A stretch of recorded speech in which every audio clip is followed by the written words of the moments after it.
7월 12일 최고위원회의를 시작하겠습니다. 오늘은 박근혜 대통령 불법인신 감금 폭중투쟁 1565일째 되는 날입니다. 8월 15일 석방 문제가 이런저런 언론에서도 나오고 있습니다. 우리 당은 박근혜 대통령 8.15 즉각 석방이 국민의 민심이다, 이런 슬로건으로 대구 집회를 가졌습니다. 박근혜 대통령의 불법 인신감금에 대한 많은 국민들이 분노하고 그 실체를 알아가고 있습니다. 현재 박근혜 대통령의 8.15 석방은 50%의 확률이 있다, 이것이 보편적인 입장이고, 제가 그와 관련된 여러 가지 많은 여러분들을 뵙고 정보를 많이 가지고 있습니다. 우리 공화당에서는 박근혜 대통령 8.15 석방 준비위원회를 구성을 하겠습니다. 다음 주에 준비위원 발표를 하고 한 달 가까이 박근혜 대통령 석방에 대한 대비를 하도록 하겠습니다. 대구 매일신문에서 박근혜 대통령께서 지금 추징금 35억과 벌금 180억을 받은 상태이고, 추징금 문제가 해결이 돼야 사면의 조치가 된다. 구체적인 삼성동 사저 매각 대금이나 또 수표나 현금으로 얼마를 가지고 계셨고, 추징금은 어느 정도 정리를 하고 계신 것은 기사에 나왔습니다. 지난 회의 때 말씀을 드렸듯이 8.15 때 사면 나오시면은 이 벌금 부분은 해지가 되는 겁니다. 180의 벌금은 없어지는 거예요. 그래서 이 8.15 석방이 굉장히 중요하다. 만약에 나오시지 못하고 8월 30일 정상적인 법률국장 8월 30일 공매가 정도죠. 8월 11일 공매 절차가 또 있어서 만약에 8월 11일 날 공매 절차가 밟게 되면은 내곡동 사저 또한 벌금으로 대체되는 상황이 옵니다. 그래서 안타까운 문제가 있어서 우리 공화당에서 지금 대책위원회 구성을 하는 것도 범국민적으로 대통령께서 유일하게 남아있는 것이 내곡동 사저 문제인데, 이 사저마저 뺏어간다는 것은 있을 수 없는 일이다. 또 한 가지 더 분노하는 것은 윤석열 사태 이틀 전에 이 압류 조치를 했다는 거 아닙니까? 정말 용서가 안 되는 거예요. 그래서 1차 공매 절차 부분, 우리 당에서도 공매 착수금부터 시작해 보증금이죠. 입찰 보증금부터 시작해서 또 한 달 내에 내야 되는, 공매 낙찰 이후에 한 달 내에 내야 되는 그런 구체적인 금액은 한 27억 정도가 됩니다. 그에 대해서 여러 금융계통에 문의를 해봤지만 상당히 어려운 상태다, 지금 현재로서는 그런 입장입니다. 아무튼 공매 절차가 만약에 8월 11일 날 낙찰이 되면은 박근혜 대통령의 사전은 그냥 대통령 손을 떠나게 됩니다. 그것이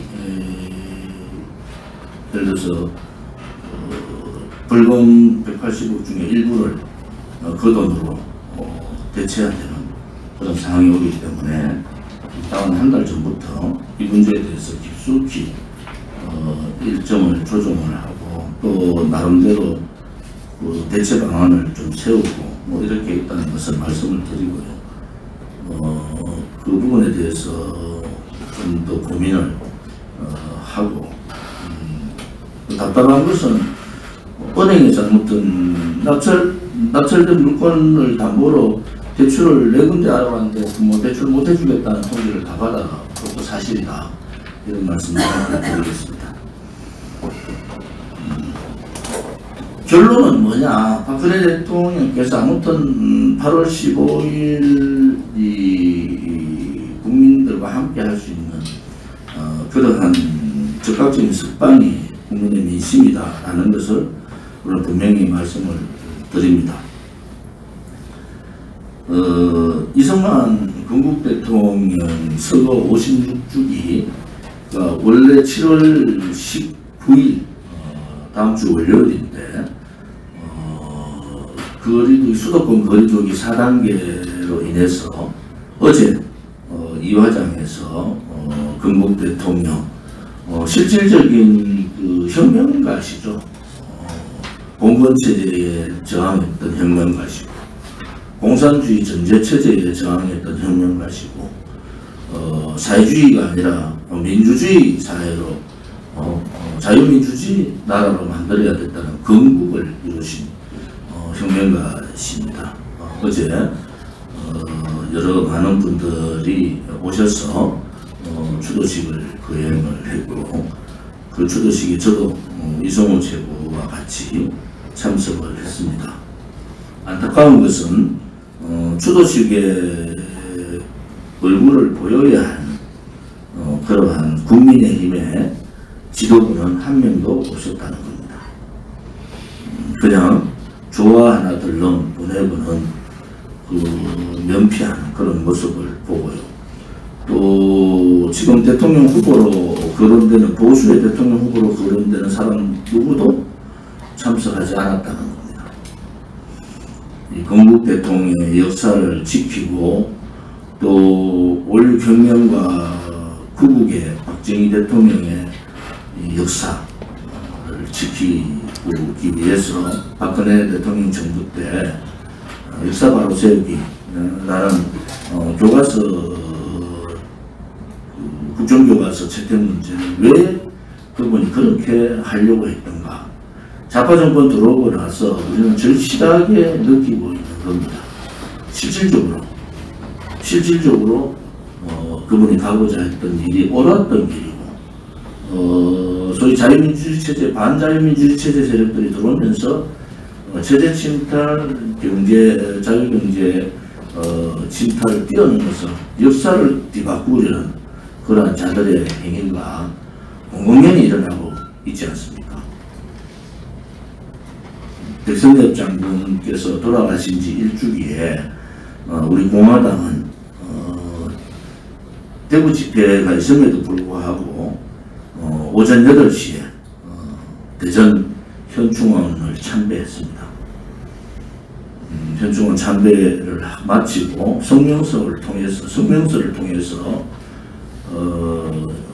이 백선엽 장군의 구국의 영웅 또 6.25 성전의 영웅이신 백선엽 장군을 기렸지 않습니까?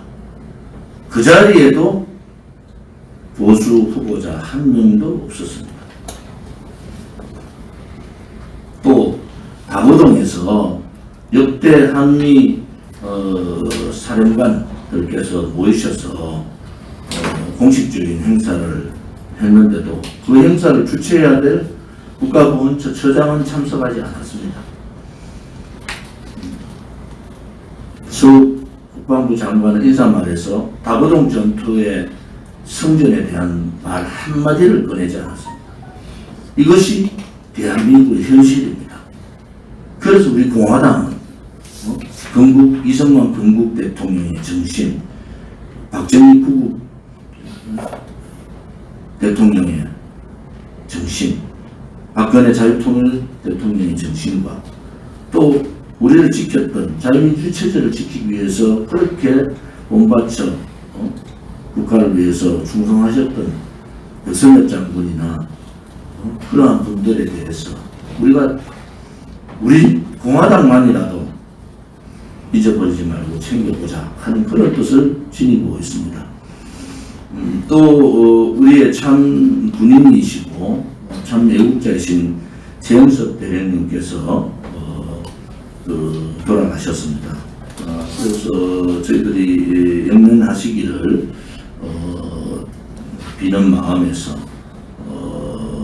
제가 지방 투어 중이라서 사무총장과 한근영 최고께서 상가에 다녀오시고 또 부산현충원 명면하실 부산현충원에 현수막을 저희들이 붙이고 그런 부분을 해봅니다.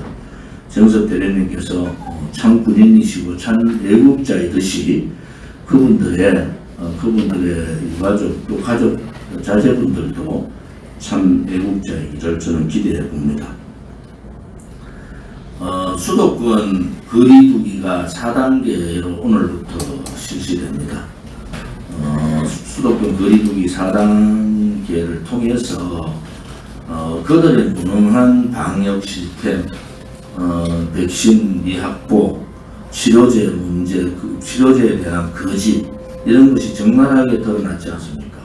그런데 정부가 무능하고 또 정부가 무책임한 부분을 고스란히 국민들이 따먹게 생겼습니다. 자영업자는 이제 절규를 뛰어넘어서 분노의 단계로 이제 절망의 단계로 가고 있습니다. 자영업자가 또다시 이런 절망의 단계를 가면 이제 자영업자는 다 무너집니다. 그동안 이 피해방역을 자랑했던 문재인 이 정권에 있는 사람들은 뭘 했습니까 도대체? 일본 얘기하는데 동교보다도 훨씬 더 많은 확진자들이 수도권에 서울에 지금 나타나고 있고 방역 책임자들은 변명하기 바쁘고 청와대는 한마디 말도 없습니다. 그렇게 K방역 국제회의에 가서 국민들하고 담화해서 국민하고 대화하던 말막밤마다 K방역 하던 그들은 사라졌어요. 왜 그런지 아십니까? 다 거짓입니다. 그들의 K방역은 정치쇼에 불과했다. 그것을 우리는 절실히 느끼고 있습니다. 아무튼 수도권 4단계 거리두기에 우리 공화당이 오늘 비공개 회의에서 서명대 운영 부분이나 집회 부분에 대해서 어떻게 대처할 것인가 이런 부분들은 비공개 회의에서 정리해 나가도록 하겠습니다. 지난 7월 10일 날 있었던 대구 집회는 33도라는 기록적인 7월 폭염에도 불구하고 많은 동지들께서 참여해 주시고 또 그 힘든 과정에서도 버텨주시고 같이 항진해 주시고 또 K방역에 잘 맞추어서 이렇게 대처해 주신 데 대해서 감사를 드립니다. 사회자나 제가 이렇게 거리두기 얘기를 하는 것은 아무튼 방역기관이나 대구시나 경찰 쪽에서 이런저런 압박이 많습니다. 그렇지만 우리가 야당이고 또 야당답게 우리 공화당답게 투쟁하는 부분에 있어서는 한치의 망설임이 없습니다. 언제나 개인 분들께서 조금 이해를 해주시고 제가 이구 집회 때 아스팔트에 앉아 있었지만 그때 사실 기온이 많이 나아졌지만 그래도 많이 힘들더라고요. 그 아스팔트에 앉아서 한나절을 거기 계시고 행진까지 해주신 분들 정말 존경스럽고 그분들이 우리 공화당답다 이런 말씀을 하게 드립니다.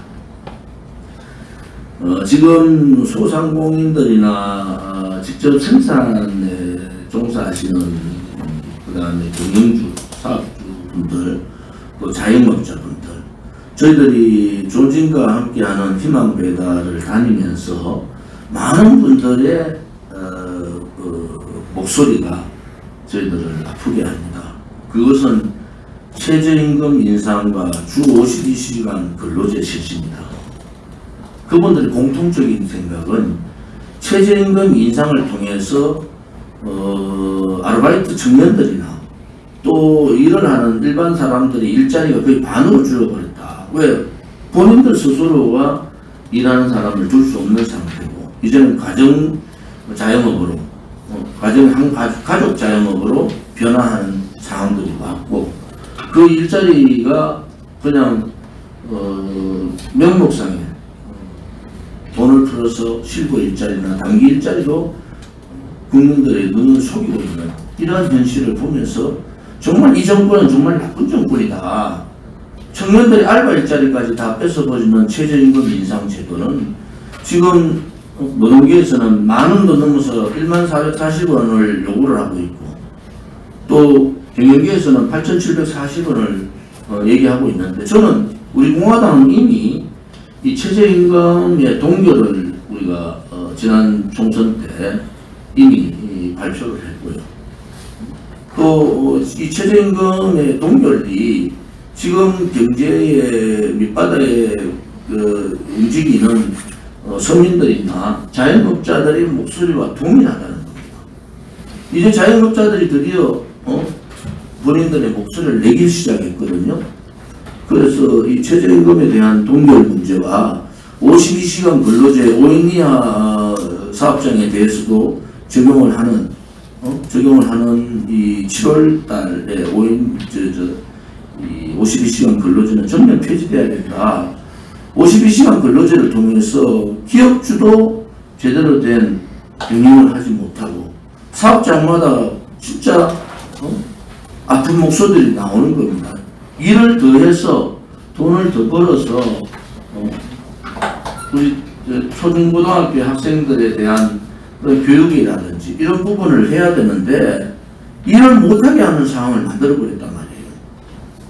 저도 개인적으로 중소기업하는 많은 친구들이 있고 그 친구들 똑같은 목소리는 경영을 하고 있는 사업주의 문제보다는 오히려 거기에 참여하고 있는 근로자들의 문제가 더 심각하다. 지금 시간의 수당으로 많은 돈을 벌던 사람들이 그 수당 자체가 반토막이 나버렸습니다. 이것은 잘못된 사회주의 경제 이론을 가지고 대한민국의 경제 전체적인 흐름을 완전히 무너뜨려버리는 그러한 악수를 둔 거다. 이렇게 봅니다. 우리가 좀 더 그런 부분에 대해서 정책적인 부분에서 정책 부분, 또 정책전략연구원이 좀 제대로 좀 활동을 해주기고 이러한 부분에 대한 분명한 우리 당의 입장들을 발표를 하고 그 발표 내용들이 자영업자나 소상공인 또 시장 상인분들과 함께하는 그러한 정당이 되기를 바랍니다. 제가 이 사람에 대해서 참 얘기하기가 싫은데 7월 11일 날 동아일보에서 윤석열 전 검찰총장이 윤석열 씨가 인터뷰를 했습니다. 제가 지난번 말씀드린 대로 윤석열은 문재인을 절대로 구속시키지 않을 거다. 한간에서 윤석열 쪽에서 이재명이 되면은 문재인은 구속되고 자기가 되면은 문재인 구속하지 않겠다. 그 맥이 문정권을 살리기 위해서 조국을 수사했듯이 문정권을 살리기 위해서 조기 사퇴를 해버리고 정치권으로 들어온 윤석열의 민낯을 다 보여주는 내용입니다. 그가 얘기했던 내용이 권력이 셀 때 남용하면 반드시 몰락하게 돼 있다. 그건 무모한 짓을 그런 무모한 짓을 절대 하지 않겠다. 표현은 이랬지만 절대 하지 않겠다는 건 절대 문재인을 구속하지 않겠다는 겁니다. 무슨 이런 막말을 하고 있습니까? 지역는 박근혜 대통령에 대해서 일주일에 4번 10시간씩 강행하고 법리체계도 나오지 않는 묵시적 청탁, 경제공동체 이런 부분을 들고 나와서 22년형을 때리고 4년 4개월째 아직도 옥중 인신강금을 당하고 있는 박근혜 대통령을 보고 또 분단되어 있는 대한민국에서 이 분단된 전 자유우방의 그 정보기관이나 이 지도부가 우려하는 것이 분단국가에서 어떻게 정부기관의 수장 3사람을 다 구속시키는 나라가 어디 있느냐 이런 얘기를 하는데 그것을 주도한 사람이 윤석열입니다. 100여 명이 자유파 사람들이 감옥을 보내고 정부 수장 3사람을 구속시키고 죄 없는 박근혜 대통령을 22년을 때리고 본인들은 33년을 때린 거 아닙니까? 검찰에서 그것도 강압수사를 통해서 최순실에 대해서 억압수사를 통해서 거짓 증언을 하라고 강요했던 그 윤석열 검찰 아닙니까? 거짓 태블릿 PC를 지금 수사받고 있는 특검팀의 사람이 특검보가 들고 나와서 거짓 태블릿 PC를 들고 진짜였냐 그런 쇼를 하던 그게 윤석열이 속해있던 박영수 특검 아닙니까? 박근혜 대통령 탄핵을 주동했던 박근혜 대통령이 뇌물죄 돈 한 푼 준 사람도 없고 받은 사람도 없는데 뇌물죄로 엮어서 묵시적 청탁으로 엮었는 그 사람들이 43살밖에 안 되는 가짜 수산업자의 사기에 속아가지고 박영수 특검 대부분 윤석열도 그 부분에 대해서 입장을 밝혀야 되잖아요. 본인은 받았는지 안 받았는지. 그리고 입에 거론하기도 싫은 김무성 한 사람 때문에 기자들이 몇 사람이 젊은 기자들이 지금 다 감옥 가게 생겼습니까? 김무성하고 탄핵을 주동해가지고 20명 40명 얘기를 떠들던 박지원 박근혜 대통령 1심 가기 전에 절대 구속하면 안 된다 했는데 그 매몰차기였던 홍준표 박근혜 대통령 이름 팔면서 대구에서 국정 하다가 했던 주호영 아니 이루 말할 수 없는 이런 폐악들이 드러나고 있는데도 국회는 조용합니다. 즉각적인 특검을 하고 즉각적인 국정조사를 실시해야 되지 않습니까? 이 뿌리가 도대체 어디까지인지를 캐야 되지 않습니까? 이자를 사면했던 그 사기죄를 사면하는 누가 이 사기죄를 사면하라고 건의를 했는지 그 건의한 사람이 공범 아닙니까? 공범. 그런데도 정치권은 조용합니다. 언론 방송도 조용해요. 저는 대한민국이 이런 나라가 됐으면 되겠습니까? 자유우파를 괴멸시킨 자가 보수의 대통령 후보 1위를 달리고 있다는 게 무슨 소리입니까? 아직도 감옥에 계신 분들이 얼마나 많고 참군인인 이재수 사령관 우리가 토요일날 참배도 하고 왔지만은 얼마나 억울했으면 자살을 하셨겠어요.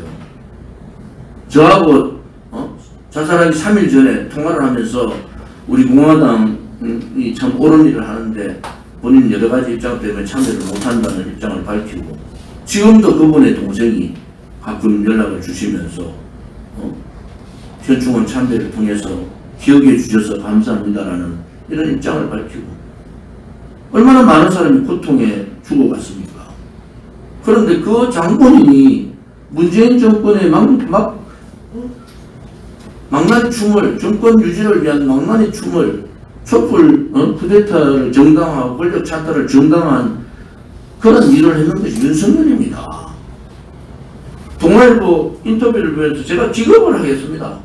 내로남불 때문에 우리가 4년 동안 보수파 국민들이 억장이 무너졌는데 윤석열이 대놓고 지금 내로남불하는 거예요. 나는 그런 수사한 적이 없다. 앞으로도 정치보복 수사하지 않겠다. 이게 무슨 말입니까? 국민들은 윤석열이가 정치보복 수사에 앞잡이 역할을 했다는 거 다 알고 있는 거예요. 서민을 알지 못하는 정치인이 서민활동을 하겠습니까? 군을 가져왔던 지도자가 대한민국의 안보를 맡길 수가 있겠습니까? 고시생활하면서 후배 고시생들 술이나 사주고 검사를 하면서도 후배들하고 술이나 사주던 윤석열이가 도대체 무엇을 알고 대한민국을 이끌겠다는 겁니까? 윤석열은 금수저 중에 금수저예요. 윤석열을 아는 사람들 다 아는 겁니다.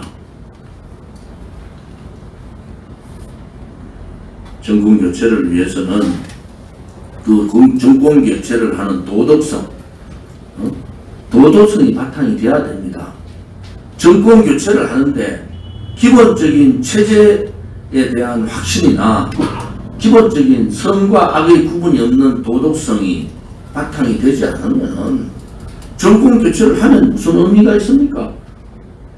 지금 자유민주주의 체제의 반동 세력인 문재인 정권하고 무슨 차이가 있겠습니까? 그런 도덕성이 결핍되어 있는 그런 사람들이 정권을 잡으면은 또 여야 연정이라는 개헌이라는 걸 들고 나와서 나라를 구렁텅이로 만드는 그런 입장에서 이해할 수 없는 그런 부분들이 많습니다. 우리는 윤석열 지지를 할 수가 없는 겁니다. 박근혜 대통령 내곡동 사죄도 자기 사퇴 이틀 전에 내곡동 사죄 가압류를 했다는 게 있을 수 있는 일입니까? 어떻게 그런 자가 박근혜 대통령에 대해서 위로와 유감을 표한다는 말을 할 수가 있습니까? 이유 여하를 막론하고 위로와 유감을 표한다. 저는 이 말을 들으면서 치가 떨립니다. 용서할 수가 없는 겁니다.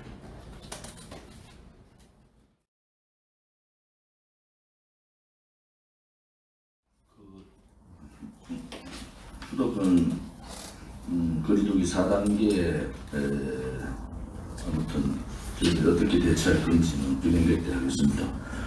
서울시의 오세훈이가 우리 당의 행정대집행 2차 행정대집행 비용이 법정에서 2차 행정대집행을 우리 공화당으로 지급해라라는 판결이 났는데 오세훈답게 손해배상 책임을 우리한테 요청했습니다. 좌파들이 하는 행위를 오세훈 서울시장이 하고 있다는 겁니다. 도대체 오세훈의 정치가 뭡니까? 행정대집행 반환의 판결에 대해서 행정대집행 비용을 손해배상 책임으로 만회하고자 하는 오세훈의 행위를 용서할 수가 없습니다. 6.25 동영상 보내드릴 테니까 오세훈 시장이 직접 한번 보시기 바랍니다. 우리가 100여 명에 대한 손해배상, 그 다음에 치료비 문제나 이런 부분들을 법적으로 이미 준비를 하고 있고 그 부분에 대해서도 법률국에서는 빠른 시간 내에 손해배상 청구, 또 우리 행정대집행의 불법 행위에 대한 전방위적 법률 자문단에서 오늘 협의를 통해서 오세훈 시장의 이런 자유우파 행위에 대해서 우리도 적극적으로 법적 준비를 해주기를 바랍니다.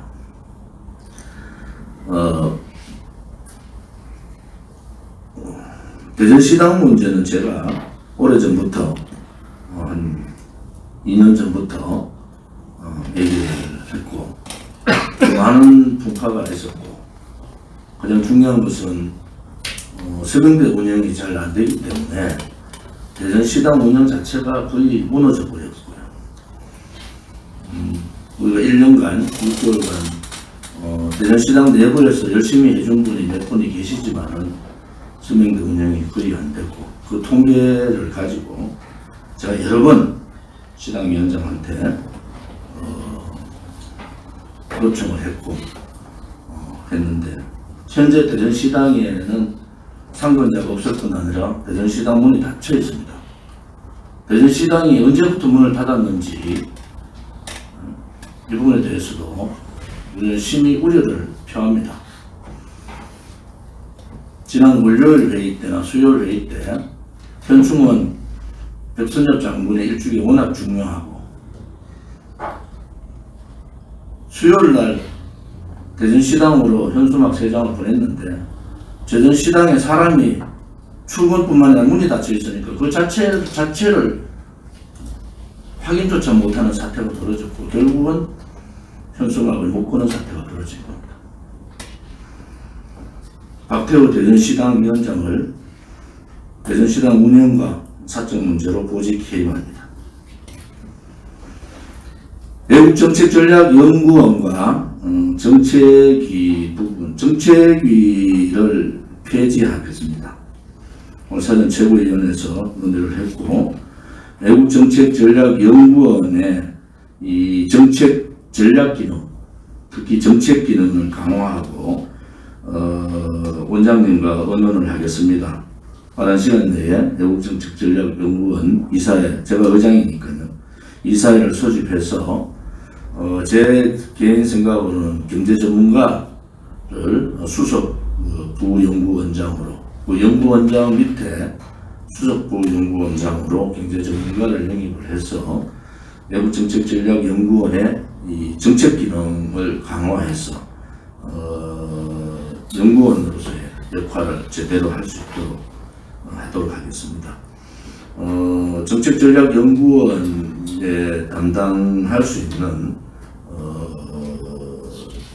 인턴 사원이 있었다가 개인적으로 직장을 구해서 갔습니다. 그래서 그런 부분들도 보완을 통해서 외국정책전략연구원이 명실상부한 우리 공화당의 외곽 독립법인입니다. 정책전략연구원은. 그래서 이사장으로서 외국정책전략연구원 이사회를 빠른 시일 내에 소집을 해서 실질적인 정책전략연구를 할 수 있도록 그런 절차를 밟겠습니다. 우리 최고위원 분들의 의견이 경제전문가를 외국정책전략연구원의 수석 부원장으로 임명을 했으면 좋겠다라는 말씀이 있고 해서 경제전문가 영입에 최선을 다하도록 하겠습니다. 가능하면은 지금 우리 3개의 본부가 젊은 본부장으로 됐듯이 경제전문가도 젊은 경제학자가 우리가 영입됐으면 하는 그런 바람입니다. 자문위원을 맡아주시려는 분들은 유명하신 경제학자분들이 계십니다. 아무튼 그 자문위원들의 자문을 받고 또 회의를 통해서 정책적인, 특히 경제정책적인 부분에 대해서 우리가 해야 될 일들을 제대로 해야 되겠다, 이런 말씀을 드리고요. 당대표의 권한으로 박태호 임명직 최고위원과 정책위 의장은, 정책위 의장은 정책위가 폐지됐으니까 자동 해임되고요. 박태호 임명직 최고위원을 해임하겠습니다. 오늘 최고위원 전체 동의로 이 세 건에 대해서 우선 정책위를 폐지하는 안건을 올리겠습니다.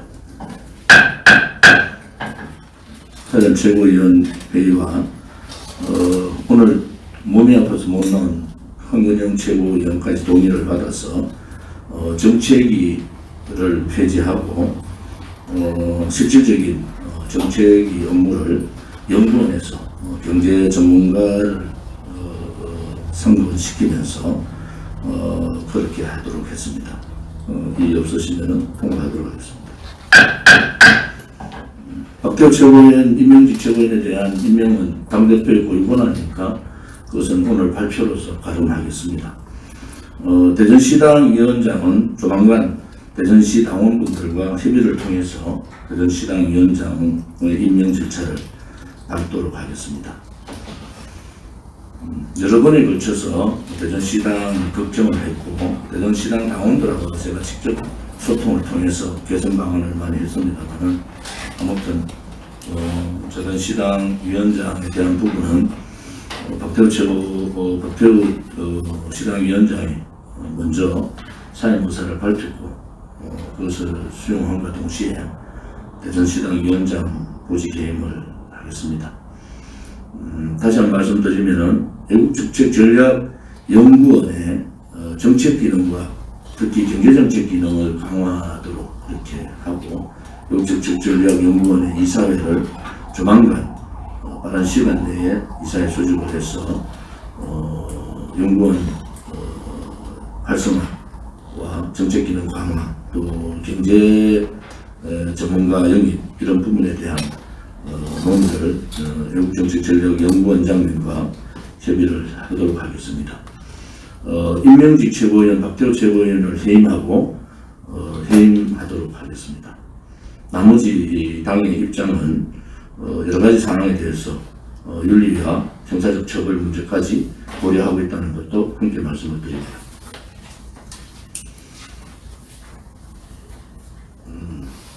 지금 이번 주에 19일 날이 이승만 건국 대통령 서거 56주기가 되는 날입니다. 지금 아마 4단계 거리두기 때문에 저는 어제 이승만 대통령 서거 56주기 추도식을 다녀왔습니다만은 월요일 날 제가 저 혼자라도 이승만 건국 대통령 서거 56주기 대통령 참배를 하도록 하겠습니다. 우리가 깊게 새겨야 될 것은 이 건국 대통령이라는 부분은 대한민국 정체성과 관련되고 이재명이 이번에 그 속내를 냈듯이 좌파들, 그 사회주의자들은 건국 자체를 부정을 합니다. 그럼 대한민국 자체가 부정되는 거거든요. 대한민국 자체가 부정되면 대한민국 국민 자체가 부정되는 겁니다.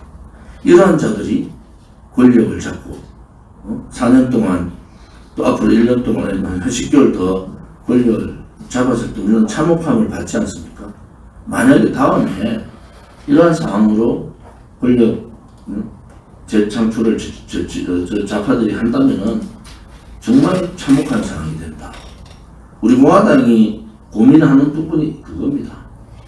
정권 교체를 해야 되는 당위성은 국민들이 가지고 계시지만 그 정권 교체를 통해서 정말 대한민국다운 대한민국 자유민주 체제가 또 법과 상식, 윤석열 말대로 법과 상식이 통하는 나라, 그 바탕에는 진실과 정의가 있는 그런 나라로 제대로 할 수 있는가 하는 부분입니다. 이 부분에 대해서 우리 공화당 당대표는 저뿐만이 아니라 지도부와 당원들이 많은 고민을 하고 있다, 이 말씀을 드리겠습니다. 서명대 하시는 분들이 저희들이 공개를 원하면 공개를 해드리겠습니다. 제 대표실에 서명대 운영판을 그려서 우리가 가졌던 106개의 서명대, 또 지난 6월 한 달 했던 85개의 서명대, 각 서명대가 한 달에 한 번 하든 매일 하든 그런 기록들을 그래프로 막대 그래프로 다 정리를 할 생각입니다. 우리 공화당이 앞으로 대선이나 또 나머지 여러 가지 일들을 하기 위한 최첨단의 전선에 나와 있는 분들이 서명대 하는 분들입니다.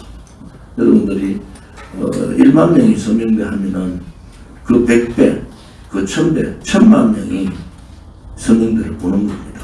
그래서 이 서명대 운영에 대한 또 서명대 지금 코로나 4단계에 따른 운영 부분이라든지 서명대에 붙는 현수막이라든지 또 서명대가 우리 조직이 하는 서명대가 또 각 시민단체가 하는 서명대 이런 부분에 대해서 명확한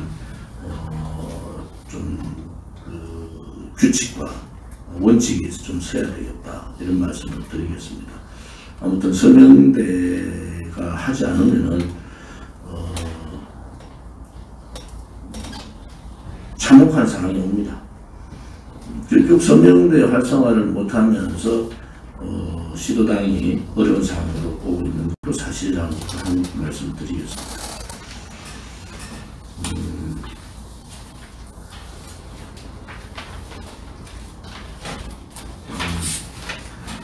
충북도당에 대한 이런 얘기인데, 충북도당이 개인적으로 법적 고발을 당한 것도 있고, 지난 청주 집회에서 경찰들이 다른 집회에 관계없이 또 고발하는 사태가 있었는데, 저는 그 부분이 크게 중요시되지 않는 상황이 올 거다. 형식적인 고발을 통해서 확진자가 나오느냐 안 나오느냐 이 부분을 얘기하는 건데, 저는 당대표로서 말씀을 드리면은 당대표는요, 중앙당이 있으면 시도당이 중심이 될 수밖에 없는 겁니다. 그 다음에 시도당이 있으면 조직위원회가 중심이 될 수밖에 없습니다. 그 원칙이 무너지면은 어떻게 당대표가, 지도부가, 시도당 위원장들이, 또 조직위원장들이 활동을 할 수 있습니까? 우리는 두 개의 수레바퀴, 우리 공화당이 처음 만들 때 시민단체라는 수레바퀴가 있었고, 또 당이 만들어지면서 당의 수레바퀴가 있잖아요. 시민단체 활동을 저희도 적극 지지하지 않습니까? 시민단체 하는 성명들도 적극 지지하고. 그렇지만은 그 정당은 정당의 기본적인 룰이 있습니다. 그래서 고태용 위원장님에 대한 전폭적인 당대표로서의 지지와 저는 감사를 드리는 부분입니다. 제가 지금까지 4년간 당대표를 해오면서 느낀 점은 뭐냐, 결국은 사적 감정 때문에 당을 이탈하는 분들은 결국 후회하더라고요. 우리 당은 그런 정당이 아니지 않습니까? 사적 감정이나, 제가 또 한 가지 말씀드리면, 제가 여러 번 강조했지만 분파활동하지 마요. 우리 공화당에서 대통령이 나오시고 투쟁정당으로서 좌파 독재하고 싸우려면요, 지금은 분파활동하면 안 됩니다. 지금은 분파활동이 아니라 서명대 활동을 해야 되고, 정말 입당 활동을, 입당 정기 활동을 해야 되는 거지. 자기 세 세우기 위해서 분파활동하는 수많은 민원들이 저희들이 민원실을 통해서 들어옵니다. 제가 참을 만큼 참은 거예요. 분파활동을 하는 이유가 뭡니까? 다음 당대표를 하기 위해서 합니까? 고통을 당대표 혼자서 질 수는 없잖아요. 수없이 얘기를 하고 수없이 했는데도 분파활동하고 자기 내세우고 그런 일들은 맞지 않습니다. 우리 공화당에는. 다시 한 번 더 분파활동을 안 해주시기를 바랍니다. 또 하나는 제가 당은 여러분들이 모든 최종 결정은 당대표가 하고 모든 법적 책임은 당대표가 집니다. 어느 정당에서 당대표가 검찰 기소가 5건이 되고 매달 2~3번씩 재판을 받는 당대표가 어디 있습니까? 이제 역할 분담을 그렇게 지도부 보고 좀 역할 분담을 하자. 각 시도당 위원장을 당대표가 맡은 이유가 뭡니까? 지도부 보고 시도당 위원장을 맡아달라는 이유가 뭐겠습니까?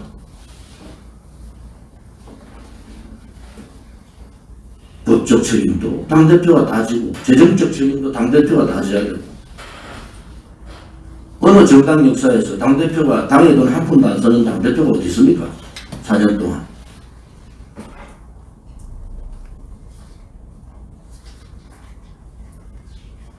지금 법적 재판 당대표 개인 돈으로 결론 나면 제가 다 물어야 됩니다.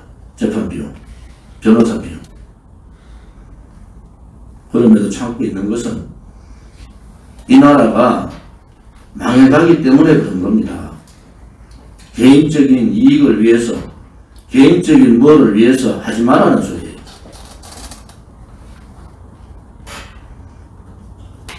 당대표한테 모든 것을 떠맡기는 건 좋은데 각자의 역할을 해달라는 겁니다. 시도당 위원장은 시도당 위원장의 역할, 또 조직위원장은 조직위원장의 역할, 또 당 사무총장이나 사무처는 사무처의 역할. 우리 당은 누구도 법적 책임질 필요 없습니다. 공식적인 행사 모든 책임은 당대표가 지는 겁니다. 그것이 우리 공화당답다는 말씀도 함께 드리겠습니다. 여러분들이 7월 10일 날 대구 집회 33도입니다. 그 33도의 땡볕에서 당대표가 몇 시에 도착한지 아십니까? 당원 한 분 한 분이 어떻게 고통스럽게 버틸까? 1시간 전에 도착했다. 1시간 전에.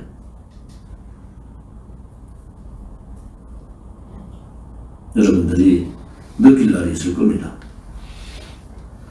왜 저렇게 무리하게 자기 몸 안 돌보고 자기 건강 안 돌보면서 무리한 일정을 하고 있는가? 여러분들이 느낄 날이 있을 거예요. 우리 공화당은 당원이 주인인 거예요. 당대표나 당 지도부가 주인이 없습니다. 조원진이 무슨 지분이 있습니까? 당대표 마치면은 시골 가서 살 사람인데. 그 인식을 여러분들이 가지셔야 된다. 우리가 있는 동안에 대한민국을 위해서, 대한민국 국민을 위해서 이 악의 무리들과 거짓의 무리들하고 싸우려면은 우리가 더 당당해야 되기 때문에 그 힘든 길을 가는 겁니다. 창당 4년 얼마 남지 않았습니다. 무서운 정당을 여러분들이 만드신 거고, 무서운 정당을 만든 우리 당원이 무서운 분들이에요. 추후에 흔들림이나 개인 사조직, 분파활동, 제가 마음이 제일 아픈 것이 그겁니다. 밖에 나가서 분파활동하면서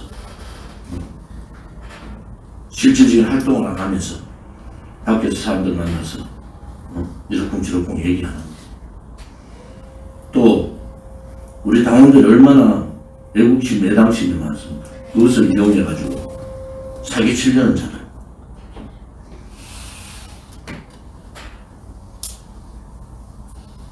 저 이름 팔지 마세요. 저를 몇 번 만났다. 뭐 어디 대표실에 저 만난 사람 한정대가 있잖아요. 다 기록이 있습니다. 밖에 나가서 저하고 몇 번, 비서실 가서 몇 번 조원진하고 면담했다. 그런 적 없습니다. 제가 가능하면은 그런 사적인, 저를 좋아하는 분일수록 제가 멀리 경계를 하고 있어요. 그 부분을 여러분들이 아실 날 있을 겁니다. 제가 사조직 만들 줄 몰라서 안 만드는 줄 아십니까? 그렇지 않습니다. 우리 당이 살아야 됩니다. 여러분들이 제가 이런 말 하는 절실하게 느낄 날이 있을 겁니다.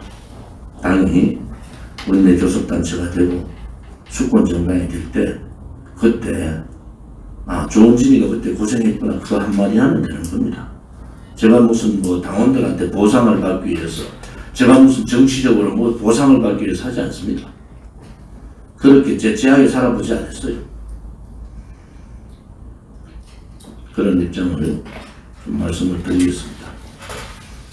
우리 당은 일반 정당같이 그렇게 행동해서도 안 되고, 행동을 피해서도 안 됩니다. 조직위원장, 조직강화 측에서 조직위원장 할 건 올라왔습니다. 경남 진주시을 책임당원 정용도 책임당원이 경남을 조직위원장으로 검토를 했고, 나름대로 상무처에서 검토를 거쳐서 오늘 최고위에 올라와서 최고위 의결을 하도록 하겠습니다. 다시 한번 말씀드리면 우리 공화당 경남 진주시을 책임당원 정용도 책임당원을 진주시을 조직위원장으로 임명하고자 합니다. 이 안건을 올립니다. 이해 없으십니까? 이해 없으시면 통과된 걸로 하겠습니다. 지금 희망 배달 클럽을 통해서 새로운 당원들, 그동안 소원했던 당원들 모습을 제가 직접 보고 그분들하고 소통을 하고 있습니다. 많은 분들이 조직위원장 구성에 특히 시도당 위원장님들 힘드시지만은 고지가 그렇게 멀지 않습니다. 여러분들이 힘들어도 당 대표나 지도부는 시도당 위원장님을 중심으로 굳건하게 해야 된다라는 입장을 분명히 밝히고 있고, 또 그런 힘든 과정을 지금까지 잘 버텨주신 데 대해서도 감사를 드립니다. 오늘 오세훈 시장이 손해배상 돈을 주기 싫은 거죠. 2차 1억 1천만 원에 대한 돈을 손해배상 책임을 우리 공화당에 물었다는 것은 분노를 떠나서 그의 실체를 볼 수가 있었습니다. 아직까지 자유파 국민들 중에서도 우리 공화당을 잘 모르는 것 같아요. 우리 공화당은 행동하는 정당이고 우리가 안 된다. 도덕적인 문제, 정체성의 문제, 죄 없는 박근혜 대통령을 감옥 보낸 그러한 폐륜적인 문제는 대통령 후보 될 수 없습니다. 우리 공화당이 나서면은 후보 연설 못합니다. 어느 지역 가도 다니지 못할 정도예요. 우리가 김무성, 유성민을 반역자로 몰고 배신자로 몰듯이 그 사람들이 특히 윤석열이가 동아일보 인터뷰식으로 어물쩡쩡 넘어가는 그런 인터뷰를 가지고는 용서가 안 되는 겁니다. 아직까지 박근혜 대통령께서 감옥에 계시고 공매 절차를 통해서 재산까지 다 뺏기는 상황인데 이러한 위로와 유감이라는 그 단어 자체가 잘못된 거 아닙니까? 그런 부분에 대해서는 우리 공화당은 명확하게 입장을 밝힐 수가 있습니다. 국민들께서 정권 교체해야 된다. 정권 교체를 하기 위해서는 이성우 최고가 이 과장에서 들었지만 작년 이 과장에서의 목소리하고 오늘 지금 목소리는 또 다릅니다.